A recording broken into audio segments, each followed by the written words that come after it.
సాధారణంగా పెళ్లిళ్లలో అతిథులకు స్వీట్లు నోరూరించే వంటకాలు అందిస్తారు.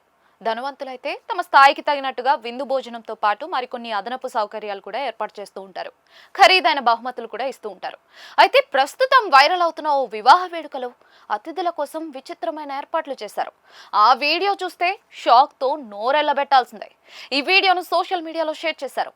వైరల్ అవుతున్న ఆ వీడియో ప్రకారం పెళ్లికి హాజరైన అతిథులకు ఒక వెయిటర్ సిగరెట్లు, బీడీలు, గుట్కా ప్యాకెట్లను ఒక ట్రేలో అమర్చి అందిస్తూ ఉన్నాడు.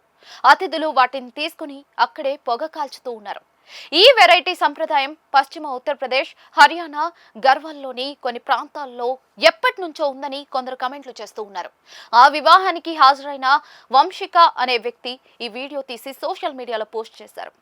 ఆ వీడియో సోషల్ మీడియాలో వైరల్ గా మారింది. లక్షల మంది ఆ వీడియోను వీక్షించారు. వేల మంది ఆ వీడియోను లైక్ చేసి తమ స్పందనలను తెలియజేశారు. సంతోషాన్ని అలా సెలబ్రేట్ చేసుకోవడం తప్పుడు సంకేతాలను అందిస్తుందని ఒకరు కామెంట్ చేశారు. ఇలాంటి ఆచారాన్ని తాను ఎక్కడా చూడలేదని మరొకరు పేర్కొన్నారు. అంతమంది మధ్యలో పొగ తాగడం చట్టరీత్యా నేరమని మరొకరు ఆగ్రహం వ్యక్తం చేశారు.